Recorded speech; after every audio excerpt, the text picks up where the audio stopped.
a very large team on his side and doing a lot of communications with our team. Definitely one of our favorite people to work with in the industry. So Jeremy, with all that flattery out of the way, I'm going to let you take the mic and give us your keynote here. Thanks so much for coming out and joining us. Thank you, Patrick, and welcome everybody. For those in Canada, the US, on the West Coast, sorry it's so early. I hope you're enjoying your coffee. So I'm going to share my screen. Here we go. All right, hopefully you should all see the screen. So I'll aim to talk for about 45 minutes and then take some questions afterwards. So Ibogaine in the time of COVID. What are we talking about here? So I'll be giving a backdrop to the pandemic from my perspective. Then I'll be talking about the different lineages of Ibogaine in the US. And then finally, I'll be talking about the immediate pre-pandemic Ibogaine scene, where we are now, and then provide some glimpses as I see it into the future. The idea is to outline the key building blocks of the Ibogaine story in America and its dramatis personae, some of whom will be speaking today, with the key assumption that many listening in may be relatively unfamiliar with the molecule and its history. So while there's a significant backstory of Ibogaine research in France in the early to the mid-20th century, the theatre of action for Ibogaine has been focused on the US since the 1950s, as we shall see. I also want to use this presentation to give context to much of the discussion that will follow across the next 2 days, and to also make the point throughout that we cannot ignore the political dimension to Iboga and Ibogaine that's been present throughout its history. If we are to learn from the past, we must acknowledge the politics of Ibogaine as much as its pharmacological detail. So, scaling the hidden normal. Before we delve into the Ibogaine's history in the US, let's start with a snapshot of our present moment. Regardless of its actual origins, whether zoonotic, man-made, or even panspermic, the COVID virus is a symptom of globalizing processes challenging planetary homeostasis, the age of the Anthropocene, where humans have a dominant influence on the environment and planetary systems. The virus could not have become a global pandemic without global flows of human carriers. It's these interconnections and the carbon-based energy infrastructure behind them which are putting so much pressure on planetary health. Chaotic circumstances, short-term horizons, perpetual crisis, disease, and an inadequate healthcare response has been the reality of most of the world's population for many decades. And this is directly linked either to ongoing capitalist exploitation in the historical context of slavery and colonialism, caste systems, or inequitable planned systems elsewhere. This is certainly the case in Gabon, the source origin of Iboga and Ibogaine, which was exploited both during the colonial period by the French, but has also been underdeveloped in the post-colonial aftermath, most notably in the case of the Elf affair.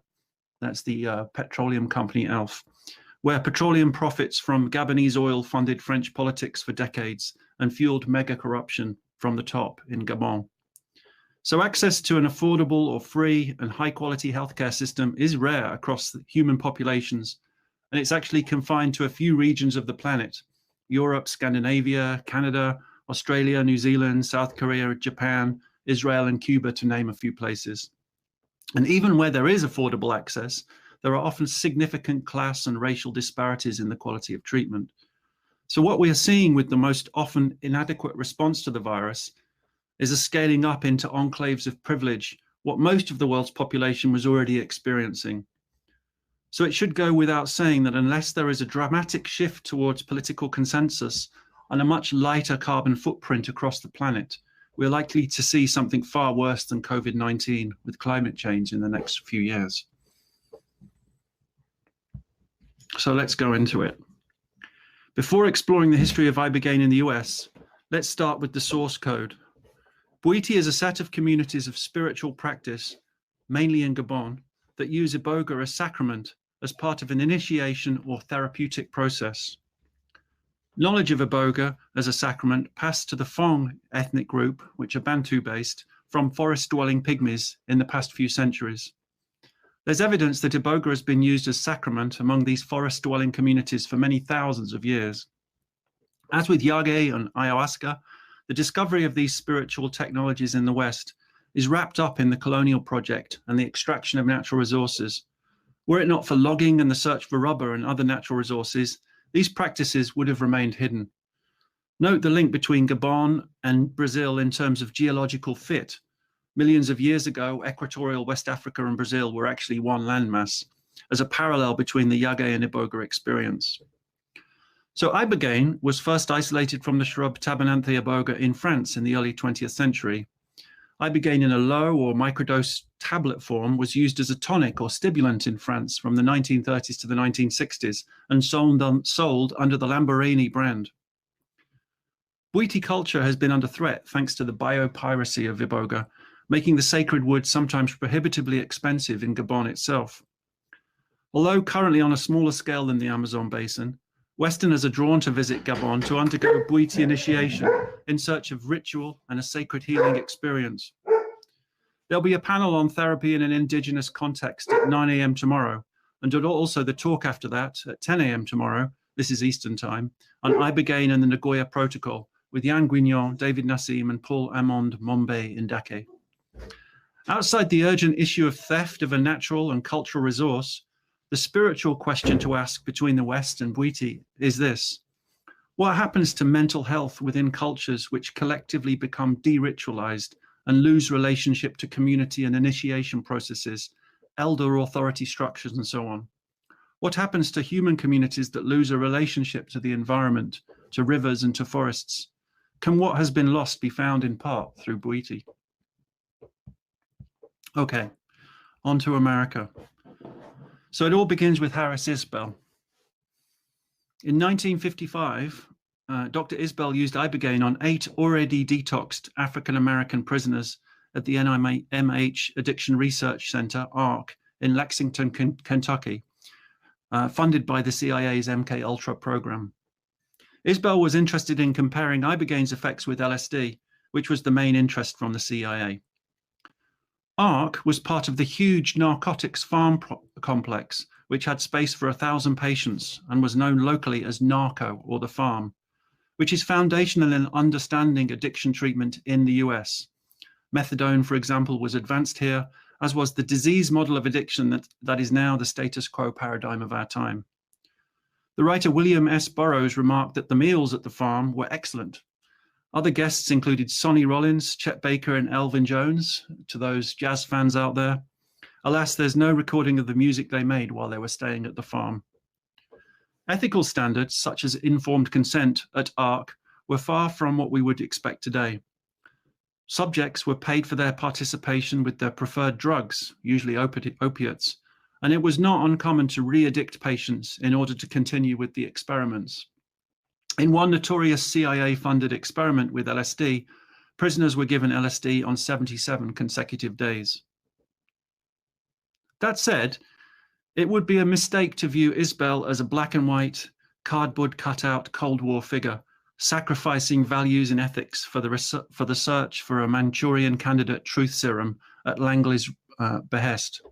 There were many progressive aspects of the research and the researchers at the farm and at the Addiction Research Center. For example, in 1951, Isbell testified to Congress that, quotes, "smoking marijuana has no unpleasant after effects, no dependence is developed on the drug, and the practice can easily be stopped at any time." Finally, ARC was the immediate precursor institution to the National Institute on Drug Abuse, NIDA, which formed in 1974. Now I'm going to play a video based at ARC. Within the same complex at Lexington is another center. This one engaged in addiction research. Its mission is to investigate the nature of the drugs themselves. Our understanding of the scientific working of drugs, their physical effects on people, what changes they cause in the body, are questions to which we have few precise answers. Have another one? Sure. Yeah, why not? That's free. Yeah, government's paying for it. Patients from the Clinical Research Center volunteer for a variety of tests involving the actual intake of drugs. To the outsider, these tests may appear meaningless, and from a conservative point of view, immoral.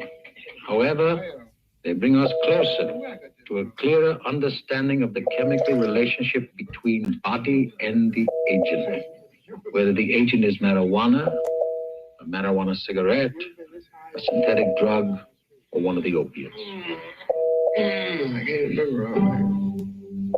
Highly sophisticated equipment measures the concentration of drug molecules within the body.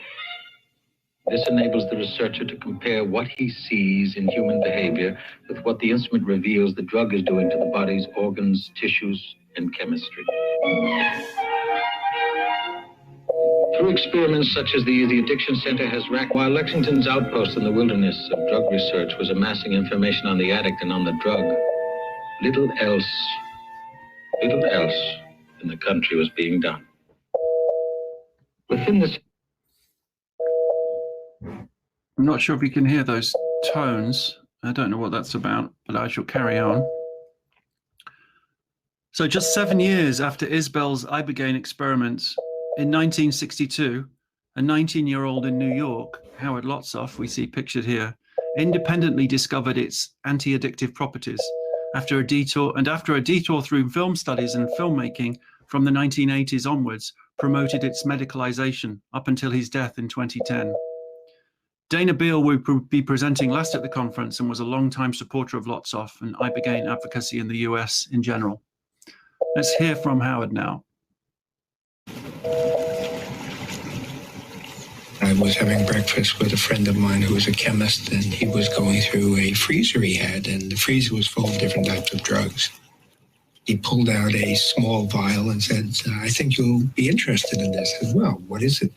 He said, well, it's an African hallucinogen and it lasts 36 hours. So here I am under the influence of this very powerful hallucinogen. And I get home and I lay down, and the Ibogaine is working and working and working and working.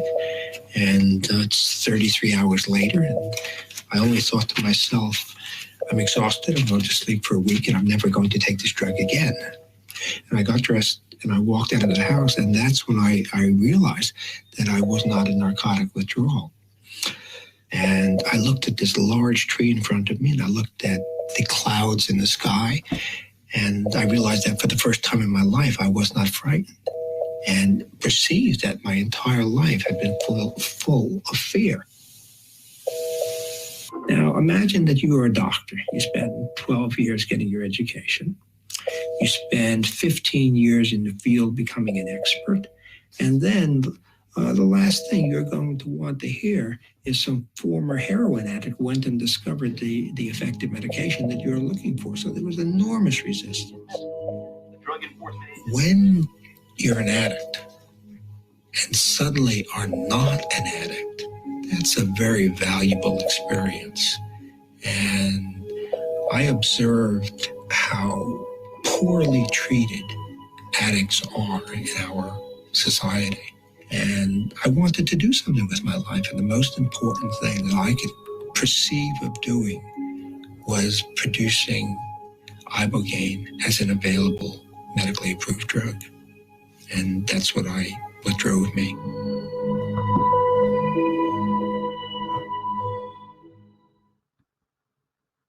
So apologies if you could hear that beeping sound. I don't know what it was, but it's gone now. So onwards with the show. So in the early 1990s, Howard Lotsof contacted Professor Stanley Glick, who's now a professor emeritus at Albany Medical College, who, although initially skeptical, was eventually persuaded to start studying Ibogaine in the 1990s with rats. He went on to develop a synthetic version of Ibogaine, 18MC. This second-generation molecule is now undergoing clinical trials in Australia, sponsored by MindMed. Lotsof also introduced Dr. Deborah Mash to Ibogaine in 1991, and they teamed up to prepare for clinical trials. Lotsof Company, NDA International, partnered with the University of Miami. Preparation for NIDA-funded phase 1 trials under her leadership began in 1993, beginning with dose escalation studies. However, NIDA appeared to be acquiring cold feet on Ibogaine research. In 1995, the then head of the Medications Development Division of NIDA, Frank Vocci, convened an expert panel of consultants to determine whether NIDA should continue investigating Ibogaine. Although opinion was divided on this panel, ultimately the ruling was to go against any further research and close down the project. Ultimately, clinical trials with Ibogaine were discontinued at that time due to funding issues. Lotsof and MASH then fell out in 1996 due to a patent dispute. It's not clear if the argument against Ibogaine at the time was purely for scientific reasons and the cardio-neurotoxicity of Ibogaine, or also for other reasons. At the time, Stanley Glick said, quotes, "NIDA has totally backed away from Ibogaine. There's no question that there's a political barrier. Why it's there, I really don't understand, but I received advice from people I know at NIDA who are acting in my best interest, advising me to work on something else." It may be more than coincidence that this period coincides with the approval of oxycodone, developed by Purdue Pharma, at the very outset of the opioid crisis. Dan Schneider, subject of the Netflix series, is exploring the opioid crisis, called The Pharmacist, is speaking later today at 4:10 Eastern. Dr. Mash, founder of Demorex and the leading academic commercial researcher on Ibogaine globally, is speaking at 1:20 p.m. later today on Ibogaine medicalization. Close to in parallel to Howard Lotsof, Chilean psychotherapist Claudio Naranjo began working with Ibogaine in Chile in the 1960s after meeting a missionary who'd worked in Gabon, who'd mentioned that shamans in Gabon felt pain when lions were shot, a parallel to the Yage experience in the Amazon that Naranjo already knew about. A chapter of his landmark book, The Healing Journey, in 1975, addresses Ibogaine and ends with this thought, which describes the Iboga experience well, quotes, "The seeming paradox is that this process of attending to actuality in body, feelings, or thoughts appears as a downward movement towards earthly existence, and yet within the earthliness of its forms is found a spiritual entity which beams from above." Naranjo died in 2019, but remains a powerful influence on psychedelic psychotherapy, including Ibogaine, thanks to The Healing Journey and subsequent books and talks. Let's hear from him. I think the first Ibogaine I got was just pure Ibogaine. I don't remember the source, but I gave it to 30 people. That was my standard number for statistical purposes of comparison at the time. I was invited to the LSD conference organized by University of California in '67, I think it was. It was about 12 of us, I think. Tim Leary was invited, Ram Dass was invited, Allen Ginsberg was, and I received this request through the telephone when I was in Chile, and I asked, could it be that I speak not of LSD, which is not what I have done more, or that is more original, but about Ibogaine, which is what I am involved in right now. And this was accepted. So I was the only one in the LSD conference who talked about Ibogaine. And since everybody was talking about the here and now, I talked about Ibogaine and the there and then. And I probably have at home somewhere the headlines of the following day of the conference on the first day. Ibogaine, the drug of the there and then, because of the possibility of re-elaborating, redigesting memories, traumatic episodes, and so on. I was my first subject. My experience was that I was in a borrowed house. I was in a season coming from America, like a holiday period in my time on a Guggenheim Fellowship, I think. Somebody lent me a beautiful house with birdsong and lawn, and not big like here, but small enclosed garden, many bougainvilleas. And at some point I felt like lying down. And after lying down, I felt as if The whole world was turning around me. And it was like a cosmic dance, a regularity of the orbits of all the celestial bodies. Of course, I was with eyes closed. But the sense was that there is a universal harmony, and I am at the center of everything. I'm not part of that dance. I'm holding on to myself. I'm holding on to something.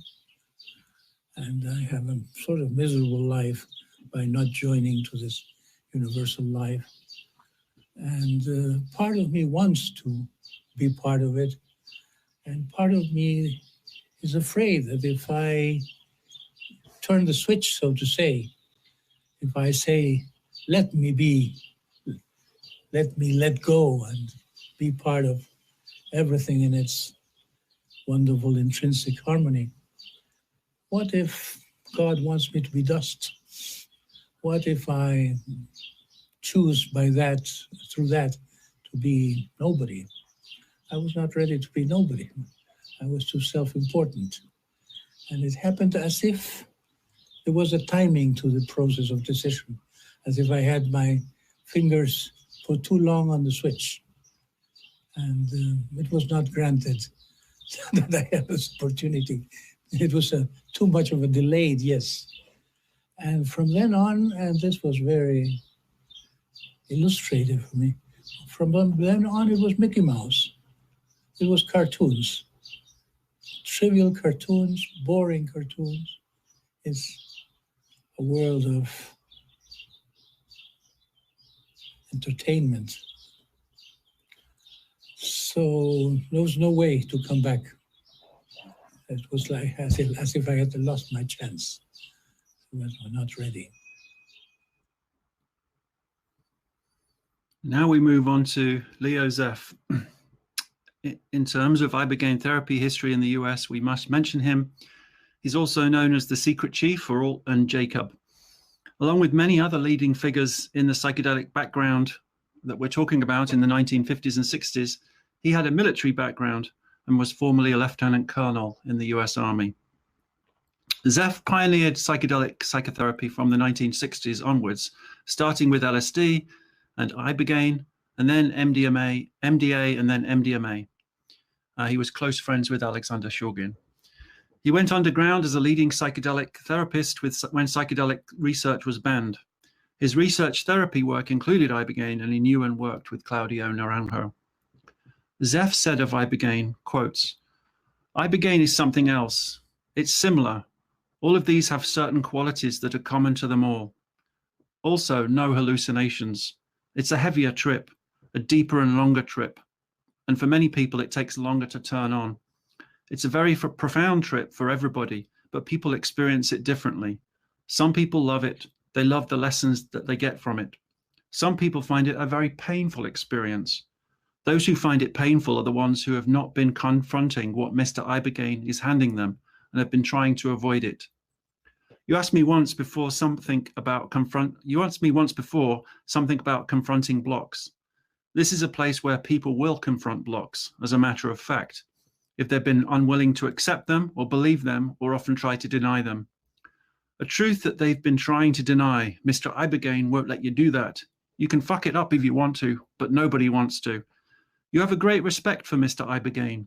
You experience it. Great respect. You listen to it. You may not do anything about it, but you'll know that it's true. This is so. Yeah. And I'm sure everybody recognizes Rick Doblin, perhaps the most famous and celebrated person in the psychedelic sector today, thanks to his 30 years hard work with MAPS.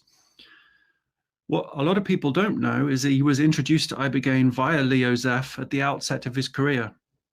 And so while MAPS is well known for its work spearheading the medicalization of MDMA for PTSD, the organization has also been a strong supporter for Ibogaine medicalization, sponsoring various observational studies and research, among other activities.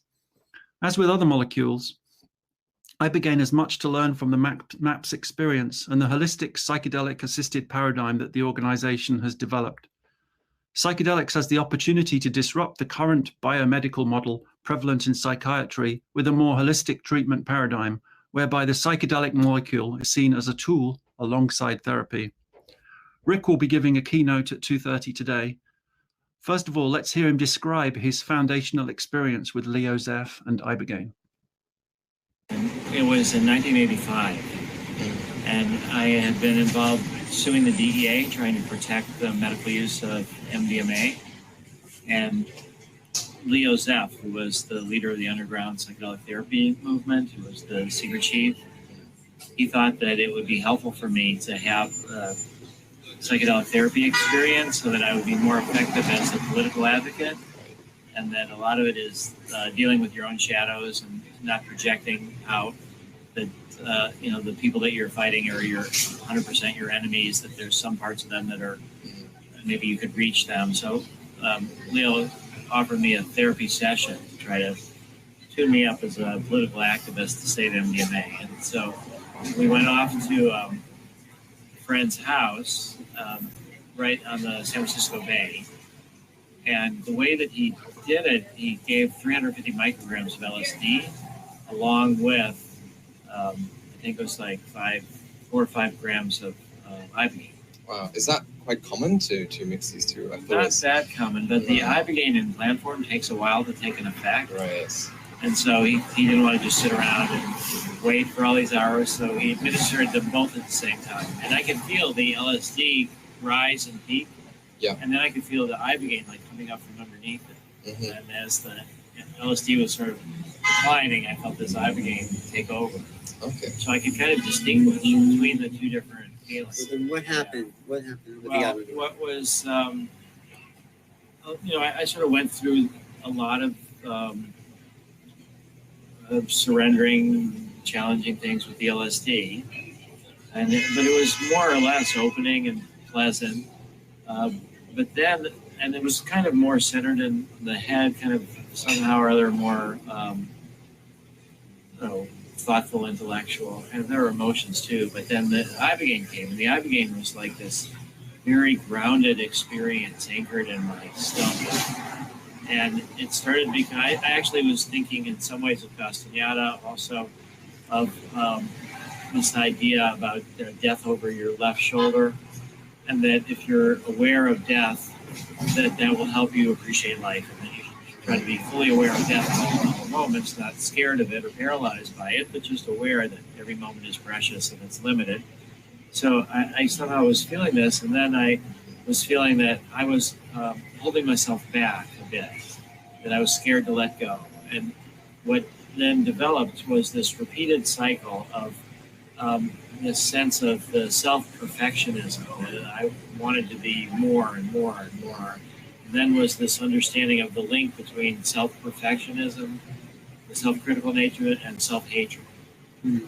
And I started feeling how destructive this was, and then I would get nauseous and throw up.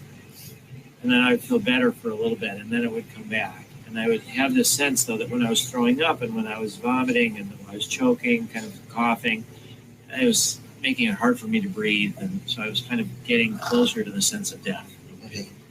And I felt that I just needed to let go, but I was the one preventing myself from doing it. That I knew the solution, and I was the problem. But what I noticed as I was leaving, as this person was driving me back, and I'd never been to this house before, that I could predict what was around the corner. I knew. So somehow or other, I felt like I had burned up all this like self-chatter. Not all of it, but a lot of this inner voice that's constantly criticizing, that it was sort of burned up, and I could have more access to memory and more access. And I kept sort of kind of thinking that I could tell, and I could tell or remember what was coming around the next corner a lot of times. And so that I have this constant flow of what I should have done and what I, and instead of being in an impunitive way, it's something I'm learning from. And I've also learned that there's a lot of opportunities for second chances or second tries, that you do something and it didn't work, and you think the moment's gone and it'll never come again, and it won't. But often in relationships or in what your work is, there's another opportunity to put it into practice, maybe not the exact same way. Mm-hmm. So I've kind of learned that I wouldn't have these critical ideas if I hadn't done the thing in the first place, and that the doing the thing was the courageous move. And so now I feel like a lot of the success of MAPS, to the extent that we're successful, because of this constant fine-tuning that is no longer so punitive. So I owe my Ibogaine experience, this crucified on the cross of self-perfectionism, to separate it out, the self-criticism from the self-hatred. I hope you could hear that well enough. So let's move on to the Ibogaine clinic scene as it was just before the pandemic hit. Since the failure to go through clinical trials with the FDA in the 90s, a network of Ibogaine clinics has developed, beginning just south of the border with San Diego in the Tijuana, Rosarito Beach area, which is then spread across Mexico and to other parts of the world. And you can see the distribution here in this chart. So there are approximately 100 Ibogaine clinics at this time, just before the pandemic. This doesn't include lone wolf providers using Airbnb and hotels, nor does it reflect the people who buy Iboga and Ibogaine online and take it at home. Up until COVID struck, the busiest clinics would have up to 30 clients per month. So if we take a very conservative average of 5 clients per month per clinic, approximately 6,000 people were taking Ibogaine each year in a clinic-type setting. There's currently little or no visibility on the underground scene in decriminalized areas in the US, such as Denver and Oakland. There are at least 2 live projects in the US to set up Bwiti churches to provide Ibogaine under federal sacramental protection laws, one in Austin and the other in New Mexico, a parallel to the use of ayahuasca in the Native American church.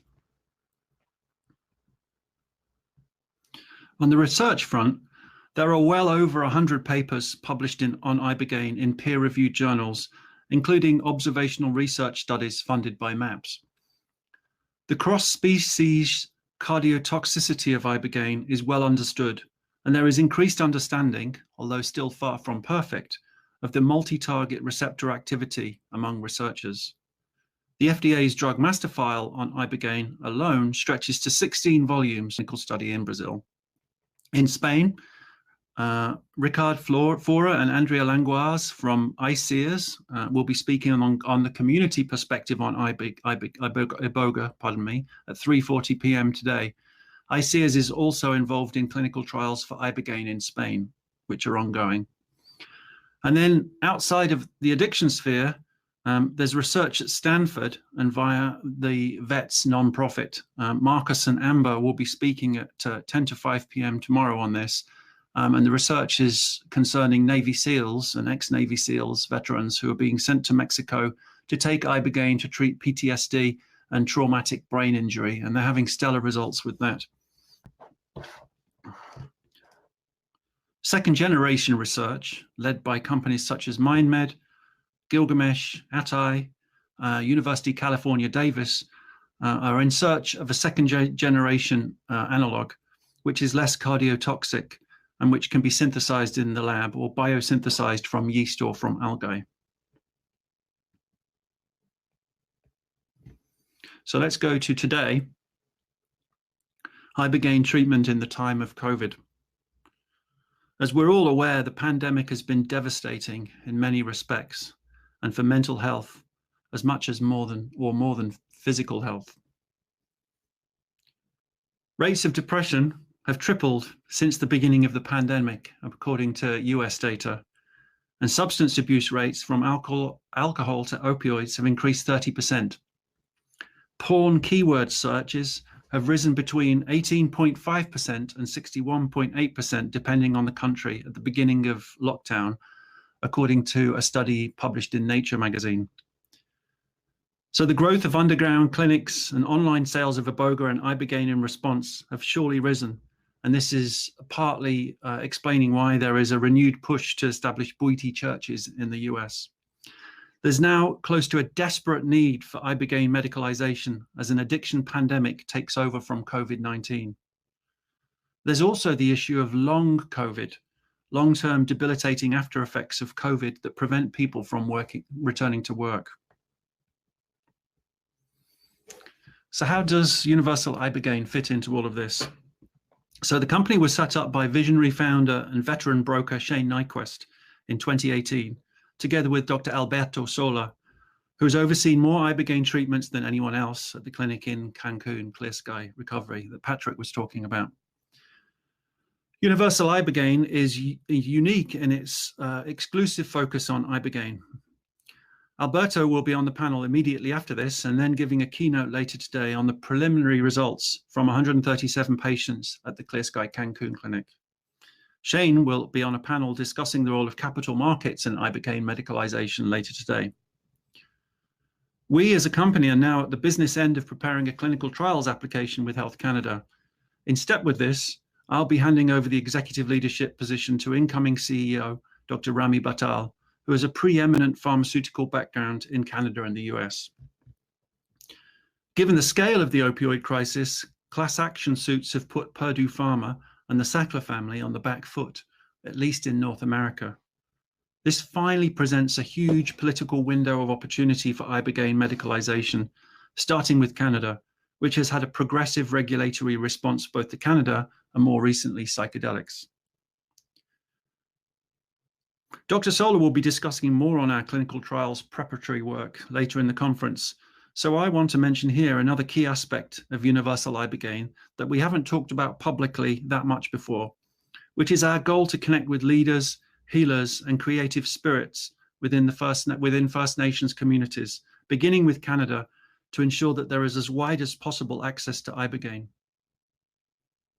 Some of you may recognize the figures on this page: Chief Phil Lane, Lee Brown, who's the former director of the UBC Institute for Aboriginal Health, and filmmaker Penny Gummerson. These are just three of the many powerful souls we will join forces with as we develop both Universal Ibogaine and our newly established nonprofit, the IboQuest Foundation. We have a prominent elected and hereditary chief on our board, Chief Ian Campbell.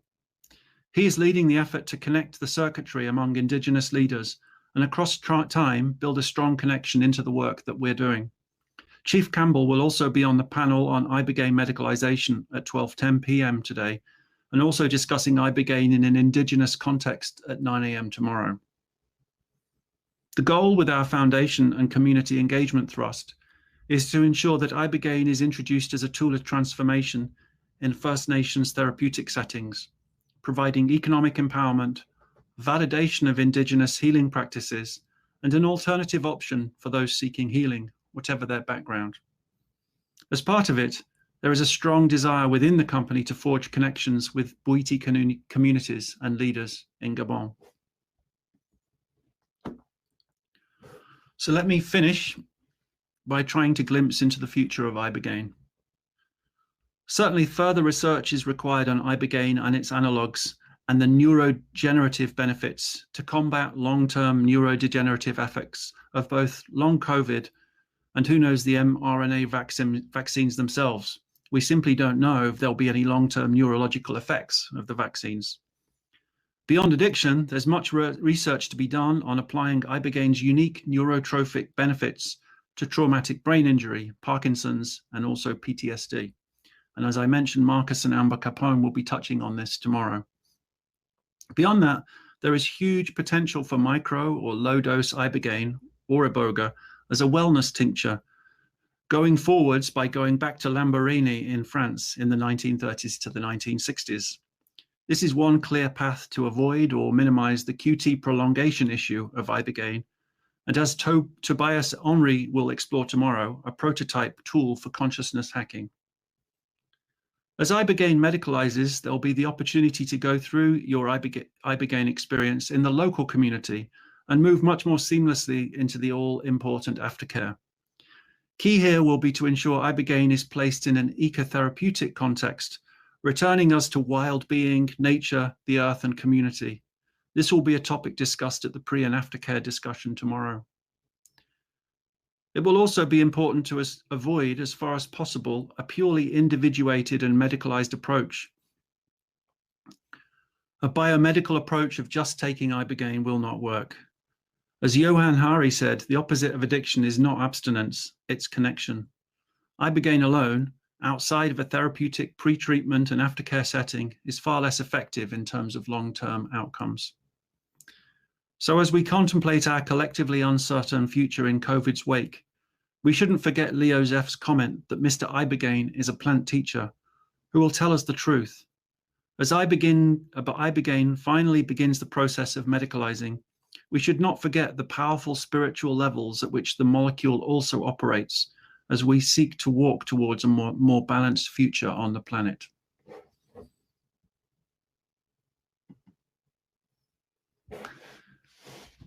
Okay, now open for discussion. Any questions?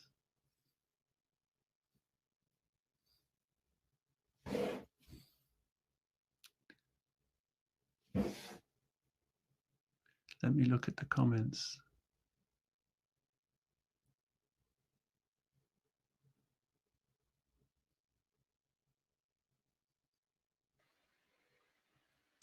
Coming on to say hi. And I'll start off with the questions here. You got a lot of thanks, and that was a fantastic presentation. Thank you, Jeremy. What was it originally that drew you to joining the team at Universal Ibogaine? Well, a massive bow and a debt of gratitude to Patrick, who was speaking just previously. He invited me on to take his place on the board as he moved on to other things. And yeah, you know, I have a background of deep interest in Ibogaine for the last decade. So this, you know, I was doing voluntary work for Ibogaine, putting on conferences and whatnot. So the opportunity to join the UI board and spend a time being CEO, taking the company to the next step was, yeah, it was just gratitude for that experience, basically. Beautiful. And, you know, I've noticed through the production of this conference that Ibogaine seems to be a fairly tight-knit community, and, you know, a lot of the people within it know each other. Are you watching, you know, kind of the growth of it and noticing any substantial differences between when you started and you know, today as we host this conference? You know, there is this whole debate that, you know, is more general to psychedelics about going the biomedical route or the psychotherapeutic route. So keeping these things in balance. Definitely as a company, we're trying to do both. We realize that, look, Ibogaine failed to go through clinical trials in the 90s, and the FDA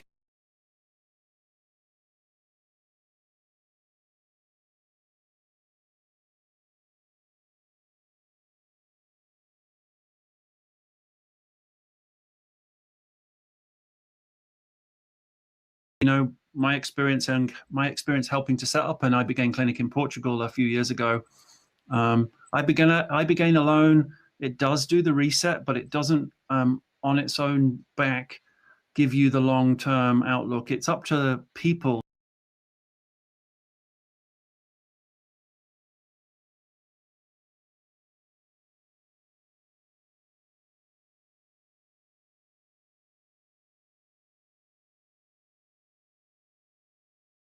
to the setting and the intention and the work on the part of the person and the therapeutic support.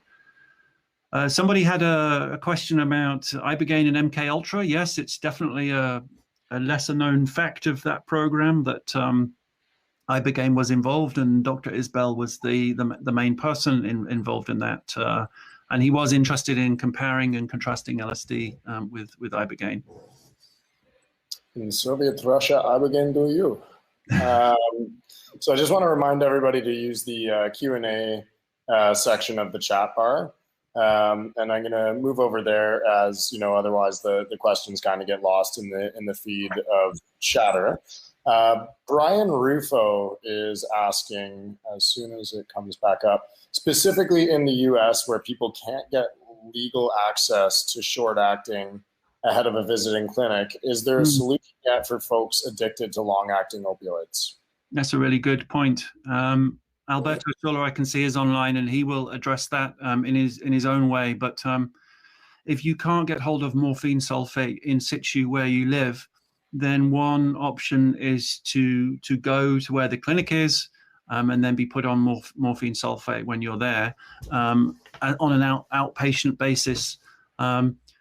You know, drugs like, as Patrick mentioned, drugs like buprenorphine are very long acting and they stay on board for a long, long time. So it's not ideal if you don't have access to an SAO. So yeah, I think best opportunity if you can't procure it where you are is to pre-treatment go to where the clinic is and basically switch over there. Fair enough. Alan Hout, hopefully I'm pronouncing that correctly, is wondering, oh, I keep getting new questions and it refreshes. Give me a second.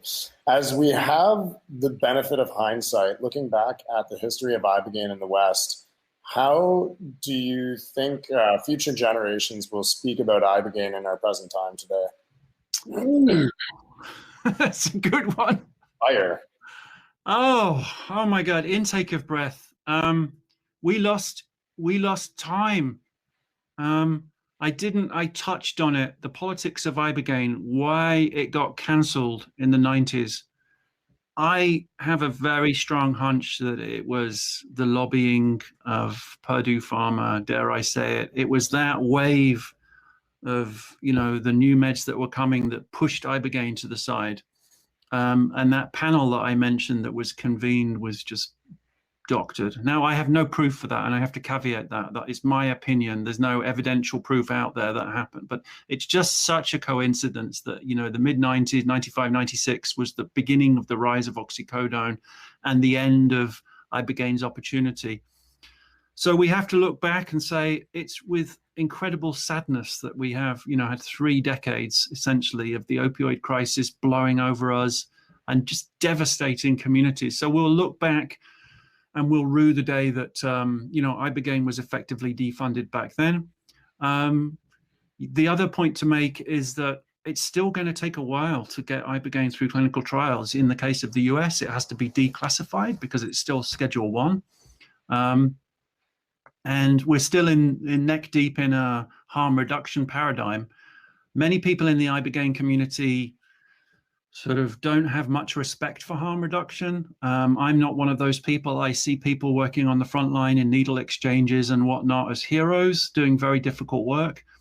Ibogaine is simply a tool to add to the work that they do. There are some closed minds out there in terms of, you know, the addiction profession, but there are some open progressive minds as well. So what we're trying to do is across time slowly introduce awareness of Ibogaine. People often have questions about its cardiotoxicity. Again, Dr. Sola can speak to that. In the Clear Sky Cancun clinic, we've had 3,500 plus patients. Nobody died. It's far safer statistically in a clinical setting than methadone. So yeah, people looking back will say, God, you guys took a long time pushing this through. And there is going to be a gap, you know, of COVID, post-COVID, increased addiction issues around the world, and the ability to have legal access to this medicine. There's going to be a gap, and that's going to be a very painful gap for people to go through. I would love Ibogaine to medicalize, to legalize, to be approved in Canada, the US, you know, in 1 year or 2 years. But unfortunately, you know, Ibogaine's power, its multi-target receptor power, is also its drawback. It's not like psilocybin, a simple 5-HT2A, you know, serotonergic activator. It's doing things with the NMDA receptor, the opioid receptors, nicotinic receptors, and on and on and on. So, and it is cardiotoxic. So we have to take our time with the clinical trials. But that's, you know, there is going to be a rough period for us all ahead of Ibogaine medicalizing. Safety first. Dr. Maroof is wondering, is there any back channel discussions with Dr. Tedros, WHO, or Dr. Biden to hack the obvious political blockade to Ibogaine? Well, as many people listening in will probably know that President Biden's son, Hunter, went for Ibogaine treatment, and certain Ibogaine activists have been lobbying as hard as they possibly can to get visibility on this. So who knows? You know, we do live in a time where medical regulators have been put under a lot of pressure to fast track COVID vaccines. This is another thing to say. Is there an opportunity to fast track, you know, Ibogaine medicalization? Maybe if we join forces. You know, it will be about collaboration. It will be about the World Health Organization having this on their radar. A collaborative effort to distribute clinical research. We as a company are completely up for that. You know, we're only doing Ibogaine drug development because it hasn't been done yet. our focus is to give people Ibogaine in a safe medicalized setting. So if there can be a fast-tracked collaborative effort, so be it, bring it on. Dr. Sergey Kodoli, hopefully I'm pronouncing that right as well. Today there's a lot of information about Ibogaine in clinical practice, but there's no fundamental data, pathogenic mechanisms of the effect of Ibogaine on the body. How relevant is this direction? That's true to an extent. There's a lot of, as I mentioned in the presentation, there's a lot of interspecies data on the toxicological effects of Ibogaine. There's a bunch of observational studies which have been done on human subjects, as I mentioned, funded by MAPS. I think it's safe to say that the somatic effects of Ibogaine are short-lived. So it's common if you have slightly higher doses of Ibogaine to have ataxia, where you can't really, you lose motility. But that is a 24-hour type window, and then it dissipates as the Ibogaine is flushed out and it's metabolized into noribogaine. Certainly, there's a lot more different types of research that need to be done on Ibogaine in all different realms. As Dana Beal will be talking about, one interesting aspect of Ibogaine's mechanism of action is it seems to stimulate the production of neurotrophic factor, glial cell-derived neurotrophic factor, possibly via activation of the serotonin transporter. We know very little about that at this stage. So there's certainly massive research both on Ibogaine and second-generation analogs of Ibogaine in terms of GDNF and different receptor activity that's ahead of us. So while I said that there's been hundreds of papers written on Ibogaine, yes, there is a lot more research ahead of us to truly understand the molecule. Fantastic. I think our last question for this panel from our very own Gaurav. Why do you think people's experiences, hallucination-related, differ so much with Ibogaine? Do patients undergoing opioid detox experience different subjective psychotropic experiences than those using it for depression or psychospiritual growth? I think, there's the scientific answer to that, and there's more of a spiritual answer to that. The scientific answer would be, look, people have different layers of experience, as we know from people like Dr. Weate. There's an intrinsic relationship between, childhood trauma and repeat child.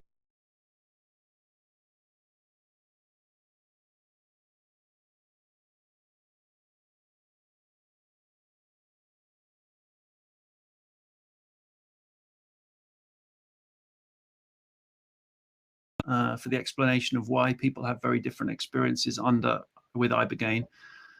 And then the spiritual answer would be, look, Ibogaine and Iboga as a suite of molecules are switching our field of consciousness away from operational, everyday, working consciousness, where task-oriented consciousness, to the death realm, to the realm of the ancestors. And, whether it's epigenetic data or whether it's spiritual ancestral data, we're all situated differently on that plane of consciousness, which would then explain why, for instance, a bunch of people who have Ibogaine experiences, they're in a tropical, there's lions, there's black people, there's an African setting. It's sort of like their consciousness is being switched to that level. Other people don't have that. Other people, they see a bank of TV screens and they see those childhood traumatic experiences being replayed.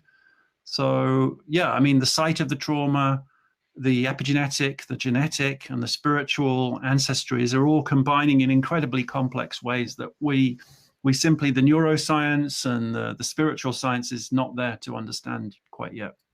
Kind of like a fingerprint. Everybody's different. Exactly. Thank you so much. That was a fantastic presentation, Jeremy. I'm going to go ahead and hide myself from the screen, let you say some final words, and then we'll take a 3-4 minute break before the next presentation. Let the show go on. Thank you. So, yeah, I think that the challenge for Universal Ibogaine and for other companies that are starting to look at Ibogaine is that we're not operating in a vacuum. You know, that there's a lot of work being done on addiction. There's a lot of research. There's a lot of vested interest. There's a status quo harm reduction paradigm. And we don't want to come across as better than thou. We want to listen. We want to understand. We want to learn how best to embed Ibogaine as a tool into those existing circumstances. And personally, for me, it's the meeting of the opportunity to provide Ibogaine treatment in Indigenous, First Nations, and other marginalized and deprived communities, and to revalidate historically denigrated spiritual practices. So if you think about Canada, so many different First Nations spiritual practices and technologies, which are fortunately coming back to the forth. And we in the company, it may not be known outside, but we spend a lot of time thinking about that. Building those relationships is going to take years. So we've started that process. And ultimately where we want to go is to join forces with Gabon and Bwiti communities there and make sure that they're empowered and their voice is heard. So yes, we're focused rigorously and ruthlessly on Ibogaine medicalization, but we're realizing that there's a huge context in which this is going to take place. So thank you very much for listening, and on with the show.